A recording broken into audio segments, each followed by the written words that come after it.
You think you have 7 chakras. You have 108. The 7 you know are real. They are also a ladder. And the ladder has an order. And the order is not spiritual advice.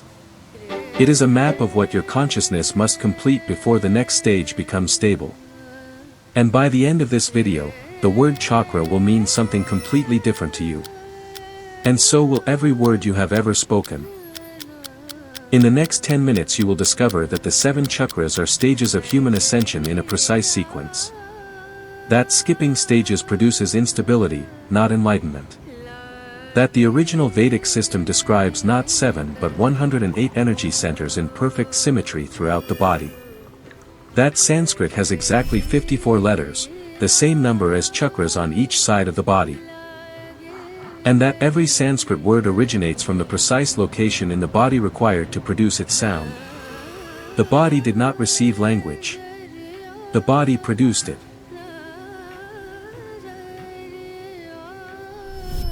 Start with what you think you know. And look at it differently. The 7 chakras are not simply energy wheels spinning along your spine. They are stages. Each one represents a level of consciousness that must be metabolized, fully lived, fully felt, fully released, before the next becomes available in a stable form. They are a ladder of becoming. And the ladder has a direction. The first chakra is Muladhara. Root. Located at the base of the spine. And what it governs, at the deepest level, is ego.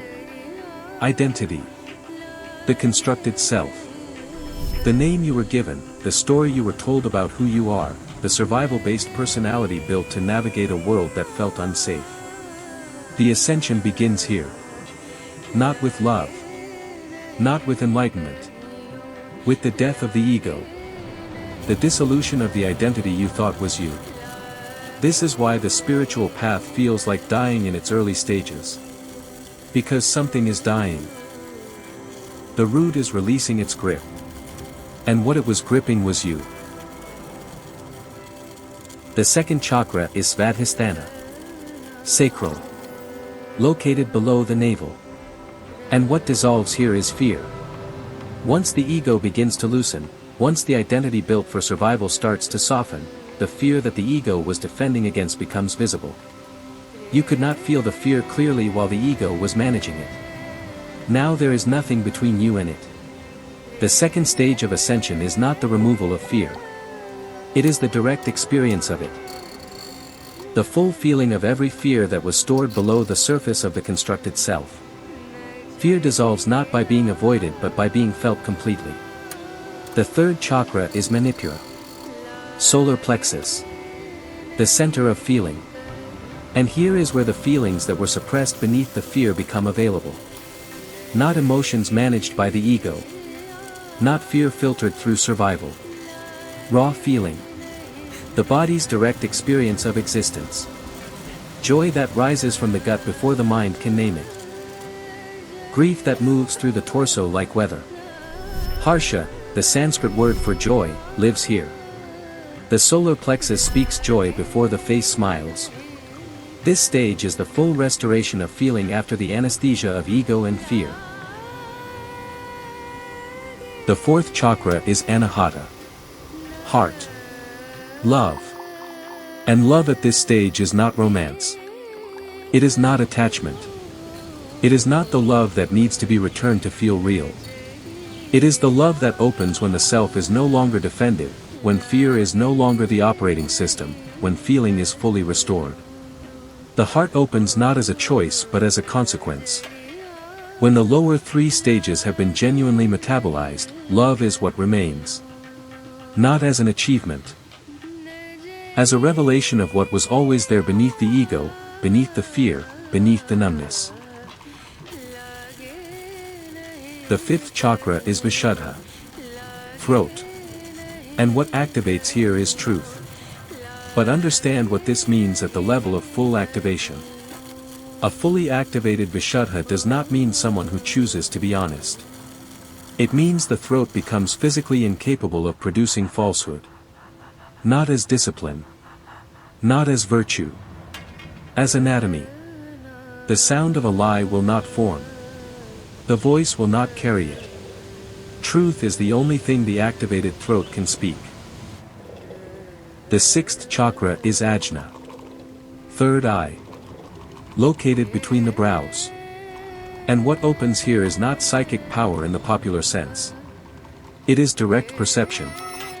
Clarity. The ability to see reality as it actually is, stripped of the filters that ego, fear, suppressed feeling, closed heart, and managed truth had placed over it. When all 5 lower stages have been genuinely lived through, what remains is vision. Not metaphorical vision. The actual capacity to perceive without distortion. To know without reasoning. To see the field directly rather than through the interface. This is the ladder. This is the order. But here is what the tradition also knows. And what most modern spiritual teaching quietly omits. The ladder can be climbed out of order. Meditation can open higher chakras before lower ones are complete. And when that happens, the result is not enlightenment. It is instability. A heart that opens before fear has dissolved loves with desperation. Attachment masquerading as devotion. A throat that speaks truth before the heart has opened speaks truth without compassion. Honesty with edges. Correct but cold. An ajna that opens before vishuddha is established produces vision without integrity. Clarity about others used to avoid clarity about oneself. A crown experience before the root work is done produces bliss without groundedness. The person floats. They cannot function. They cannot return. The order is not a rule imposed from outside. It is a description of what stabilizes what. Each stage is the foundation for the next. You cannot build the second floor before the first floor can hold weight. Meditation is a tool of extraordinary power. An extraordinary power applied to an unstable foundation does not produce faster results. It produces cracks. This is the map. Not a prescription. Not a judgment. A map. You are wherever you are on it. And knowing where you are is the beginning of knowing where to go. Now the 7 become 108. The 7 chakras you know are located along the central channel. The Sushumna. The vertical axis of the human energy body running from the base of the spine to the crown of the head. But the Sushumna is not the whole system. It is the spine of a system. On the left side of the body runs a channel called Ida. Lunar. Cool. Receptive. The energy of the moon. The feminine current. On the right side runs Pingala. Solar. Warm. Active. The energy of the sun. The masculine current. Ida and Pingala spiral around the Sushumna the way DNA spirals, not separate, not parallel, but woven. And along each of these channels, at precisely mapped locations throughout the entire body, there are 54 energy centers. 54 on the left. 54 on the right. 108 in total.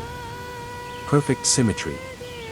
The sun and the moon in equal measure throughout the full human form. The number 108 is not arbitrary. You will find it preserved throughout the entire Vedic tradition with the insistence of something that knows it will be forgotten if it is not repeated in every possible form. 108 beads on a mala, so that a full recitation of a mantra touches every chakra once. 108 Upanishads. 108 sacred sites.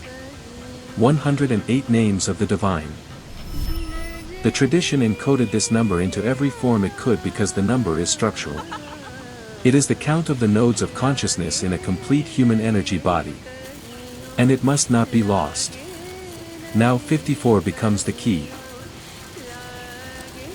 Sanskrit has exactly 54 letters. 54 aksharas. The word akshara means that which does not decay. Not symbol. Not character. Not mark assigned to a sound by linguistic convention. Akshara. The indestructible unit of sound. Indestructible because it is not invented. It is found. It is found in the body. 54 aksharas. 54 chakras on the left. 54 chakras on the right. One language. One body.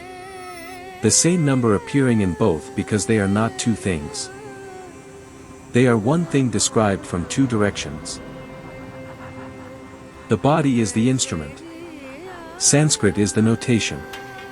When you read the notation aloud, you play the instrument. When you speak Sanskrit, you activate the body. Not symbolically. Physically. Vibrationally. The way a tuning fork activates a string tuned to the same frequency. And here is the principle that proves it.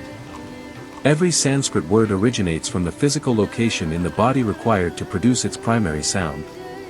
Not where the tongue moves. Not where the lips close. Where the vibration rises from. Where the energy moves before the mouth opens. Say the word Hridaya. The Sanskrit word for heart. Do not think about it. Say it and feel where the sound begins. Not in the throat.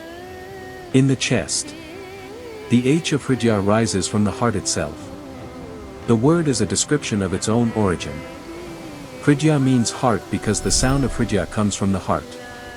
The word and the organate names are the same vibration occurring in the same location.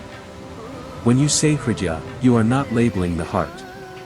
You are ringing it. Say Kanta. The Sanskrit word for throat. Feel the sound produced in the very passage it names. The K of Kanta, the hard stop, the narrow channel of the throat generating its own description. Kanta is what the throat sounds like when it speaks its own name. Say Pada. Foot sole. Trace the sound downward through the body. The P of Pada, the labial release, carrying the quality of ground contact. Of the foot meeting earth. Of the sole pressing down and the earth receiving the weight. Pada is the foot in sound. The body's lowest point speaking upward. Say Harsha. Joy. Solar plexus. Heart chakra. Feel the sound rise from the center of the body before it reaches the throat. The Ha of Harsha is the solar plexus exhaling. Joy does not begin in the face. It begins in the gut. In the Manipura. In the third chakra, the center of feeling. Harsha rises from there because that is where joy lives before language reaches it. The body spoke first.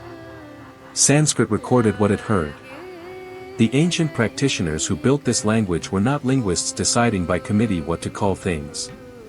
They were meditators. People who had moved the boundary of conscious awareness so far into the subconscious territory of the body that they could feel, precisely and directly, where every sound originated. They traced the vibration to its source. And they built the notation from that tracing. This is why mantras work. Aum is not a religious sound. Aum is the sushumna, the central channel, vibrating at its fundamental frequency. The A rises from the abdomen. The U moves through the chest. The M closes at the lips. The silence after the M is the crown. One sound. The full body from root to crown in a single utterance. The sages did not choose Aum because it felt sacred. Aum chose itself.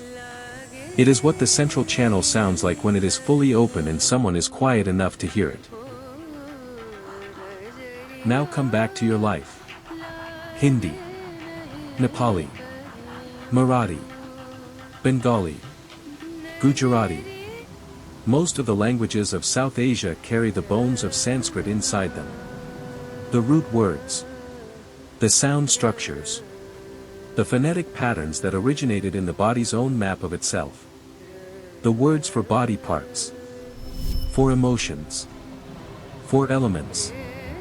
For relationships. Many are Sanskrit words or direct descendants of Sanskrit words. Which means that every time you say the word for heart in your mother tongue, if that word carries a Sanskrit root, you are producing a vibration that originates from the heart. Every time you express joy, the solar plexus receives the sound of itself. Every time you speak truth or love or fear or ground, the chakra that word names receives the activation of being named. You have been doing this your entire life. Every conversation, every argument, every declaration of love, every prayer spoken in a language that carries the sound map of the body inside it. 108 energy centers, responding to the vibration of language the way they were always designed to respond. The body does not require belief. The activation does not wait for understanding. The physics does not need permission. The string responds to the bow regardless of whether the string knows what music is. 7 chakras. 108 chakras. 1 ladder. 1 language. 1 body. The 7 are the spine. The 108 are the body. Sanskrit is the notation. Your voice is the instrument. And every word you have ever spoken has been playing a song you did not know you knew. 1 dot. 1 breath. 1 key.